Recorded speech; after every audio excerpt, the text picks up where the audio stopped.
اللہ الرحمن الرحیم۔ ذات ذی وقار اللہ کے فضل حضور علیہ الصلوۃ والسلام کی نظر رحمت سے مجھے اور آپ کو نماز فجر با جماعت ادا کرنے سے نوازا گیا۔ اللہ کریم سب کی حاضری کو درجہ قبولیت عطا فرمائے۔ معزز محترم سامعین ذی وقار، اس سے پہلے ریاض الصالحین شریف کتاب سے ہم اخلاص کے متعلق بقدر گفتگو کر چکے ہیں۔ اخلاص کے بعد جو باب انہوں نے باندھا ہے وہ ہے توبہ کا، لیکن ہم توبہ پر تفصیلی گفتگو سفر المظفر میں کر چکے ہیں۔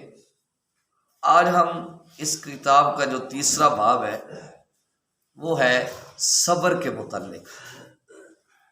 آج ہم صبر کے متعلق گفتگو شروع کر رہے ہیں۔ سب سے پہلے صبر کی تعریف کیا ہے؟ جو میرے اور آپ ہاں صبر کی تعریف ہے وہ ہم صبر کی تعریف پر صادق نہیں آتے۔ ہمارا طریقہ کار کیا ہوتا ہے؟ اگر خدا نہ خواستہ کسی بندے نے مجھے تنگ کیا ہوا ہو، اذیت دی ہوئی ہو، تکلیف دی ہوئی ہو، تو اللہ کبھی اس کو ہدایت دے دے یا کبھی اس کو میرے دروازے پہ آنا پڑ جائے، تو جب میرے اور آپ کے دروازے پر وہ آتا ہے تو ہم پہلے کیا کرتے ہیں؟ پورے محلے کو اکٹھا کرتے ہیں۔ ایسا ہوتا ہے یا نہیں؟ پورے محلے کو اکٹھا کر کے پہلے ہم اس کی کہانیاں سارے محلے کو سناتے ہیں کہ فلاں موقع پہ میں نے اس کے ساتھ یہ اس نے سلوک کیا، اس نے میرے ساتھ یہ زیادتی کی، پھر میں نے اس کے ساتھ یہ نیکی کی، پھر میں نے اس کے ساتھ یہ نیکی کی، اس نے پھر میرے ساتھ زیادتی کی، میں نے پھر نیکی کی، میں نے پھر اس نے پھر زیادتی کی۔ پوری عمر کی جو داستان ہوتی ہے نا، ہم ساروں کے سامنے اس کی رکھ دیتے ہیں۔ اچھا، اینڈ پہ ہم کیا کہتے ہیں کہ ابھی بھی میرا صبر ہے، کہتے ہیں نا کہ اتنا کچھ ہونے کے باوجود ابھی بھی میں صبر کر رہا ہوں، یہ میرے دروازے پہ آ گیا ہے اور میں نے اس کو کچھ نہیں کہا، جب کہ یہ صبر کی تعریف کے ہی خلاف ہے۔ صبر کی تعریف کے خلاف ہے۔ صبر کی تعریف کیا ہے؟ حضرت جنید بغدادی رضی اللہ تعالی عنہ آپ صبر کی تعریف فرماتے ہیں۔ آپ فرماتے ہیں ہوا صبر الذی لا شکوہ فیہ الی الناس۔ صبر کی تعریف یہ ہے کہ بندے کی زبان پر لوگوں کی طرف کسی قسم کا کوئی شکوہ نہ جائے، یہ صبر ہے۔ جب کہ ہم سارے شکوے شکایات کر کے کہتے کہ ابھی بھی میرا صبر ہے، تو اس کا مطلب ہے کہ یہ میرا صبر نہیں ہے، یہ میرا حوصلہ نہیں ہے، بلکہ یہ صبر کی تعریف کے خلاف ہے۔ اب آئیے، جو قرآن پاک نے متعدد مقامات پر بندوں کو صبر کی طرف توجہ دلوائی ہے۔ پارہ نمبر 1 اللہ پاک نے فرمایا وَاسْتَعِینُوا بِالصَّبْرِ وَالصَّلَاةِ۔ جب کبھی تم پر کوئی مشکل وقت آ جائے، کوئی پریشانی آ جائے، کوئی تکلیف تمہیں گھیر لے یا تنگ دستی گھیر لے یا بے روزگاری گھیر لے، اس کا ہمیں قرآن نسخہ دے رہا ہے۔ قرآن کہتا ہے 2 کام تم کرو، اللہ تمہاری مدد فرمائے گا۔ نمبر 1، تم صبر کرو۔ اللہ جس حال میں رکھے اس حال میں رہنا سیکھو۔ یہ نہیں ہے کہ کبھی کبھار تکلیف آ جائے یا تنگ دستی آ جائے تو بندہ پھر زبان پہ شکوے شکایت لاتا پھرے، میرے تو پوری نہیں پڑتی، میرا تو کاروبار ٹھپ ہو گیا۔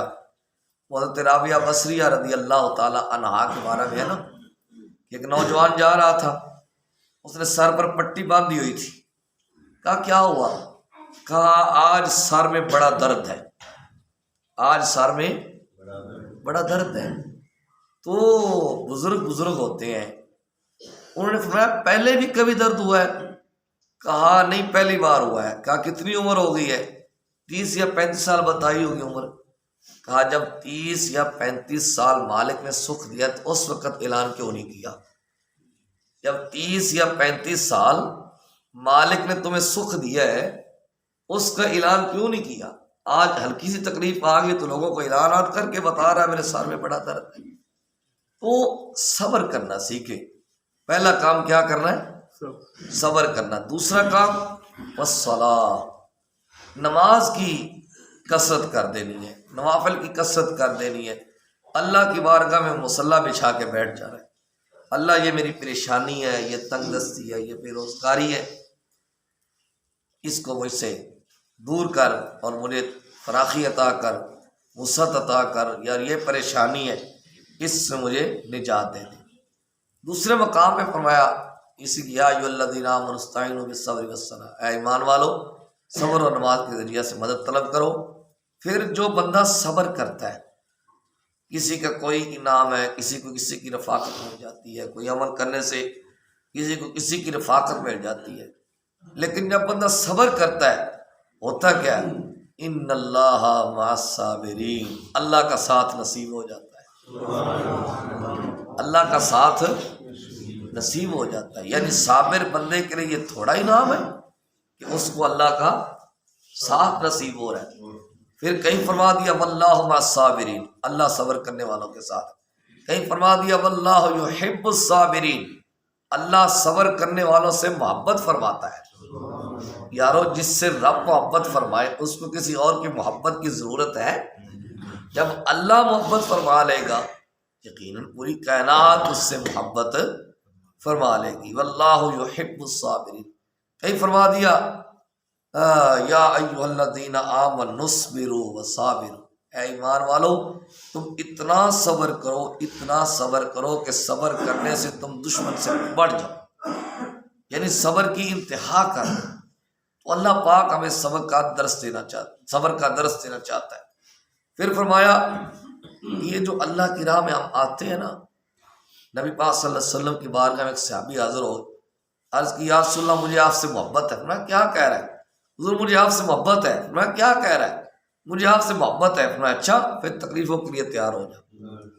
بھئی محبت کے رستے میں مشکلات تو آتی ہیں اور یہ تو حدیث پاک ہے نا، اللہ نے قرآن میں فرمایا وَلَنَبْلُوَنَّكُمْ بِشَيْءٍ مِّنَ الْخَوْفِ وَالْجُوعِ وَنَقْصٍ مِّنَ الْأَمْوَالِ وَالْأَنفُسِ وَالثَّمَرَاتِ، فرمایا مجھے قسم ہے میں تمہیں ضرور آزماؤں گا۔